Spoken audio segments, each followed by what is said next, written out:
C-3PX was a Cyberbot Galactic 3PX series protocol droid reprogrammed to be an assassin droid until his requirement by Darth Maul. He replaced the original 3PX plating with 3PO series type plating and programmed the droid to become an assassin. Hello, and welcome to another episode of Cinquetorian's Corner Droid Factory, and today we're taking a look at my custom of C-3PX. So here we go, and this is how I created him.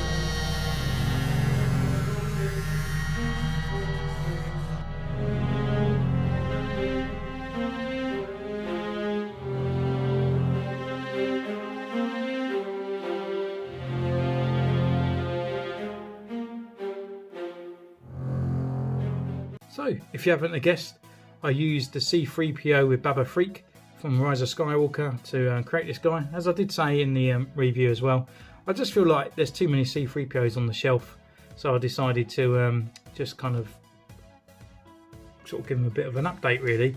I've always enjoyed the C-3PX as well, and just because he's kind of like a Darth Maul assassin droid kind of bounty hunter, I just thought it'd be quite nice to have him on the shelf.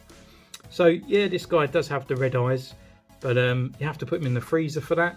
So what I just basically did was paint his eyes red and put in the little dots in his eyes. Underneath on his brows as well, just to give him a little bit of a darker edge around there, I actually sort of got a little bit of a Tamira kind of bronzing kind of part there, and also kind of gave him this sort of unibrow just to give that more definition over his eyes, because he does look a little bit more evil. I'll put the picture on the side, which I kind of based this one on basically. There is a few out there because he's supposed to have about 83 weapons all hidden inside him, but I kind of like him just looking a bit like C-3PO, but a bit of a badass C-3PO. And as in that picture, it kind of looks like he's got a DC carbine from the Clone Wars, so I just gave him that one for his gun. And yeah, using the sort of like technique that I used for the Gree custom that I made, so just underneath that is the elastic. I just kind of made it up together as you saw at the beginning, and just built it up using little bits of sculpt, and just to bring those in line, and to add the details as well. And on the back, this is a 3.75 Clone Wars action figure bazooka, and I just basically just put some weathering on there, some bit like chipped, so it looks all a bit like chip paint and everything on there. And what I did was Dremel out here and put in one of the magnets, and in this little component part on here, it's just a milliput just kind of stuck on there, but it's also got another battery as well.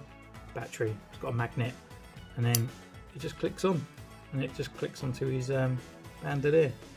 Just really nice and practical, so we can just keep it on the back there. And that's kind of it really. I mean, it's just that. I've done the X at the top. As you can see, I've done a tiny bit of a black wash all over him. I didn't want to take away too much of the chrome, but I just kind of wanted him to be a bit more dirty in other areas, so we've got a bit of sort of splat and all that on there. But yeah, it's just kind of nice sort of just to bring him onto the shelf, and just another custom that isn't a clone, and just brings things along and looking pretty cool. And I'm really glad that I made him. I just think he looks fan-dabby-dozy. And yeah, it's just another droid from Droid Factory, and here's to more to come. So guys and girls, thank you so much. Comment down below, follow me on Instagram where I'll be putting more pictures of this bad boy up, and I'll see you next time. Take care, bye bye.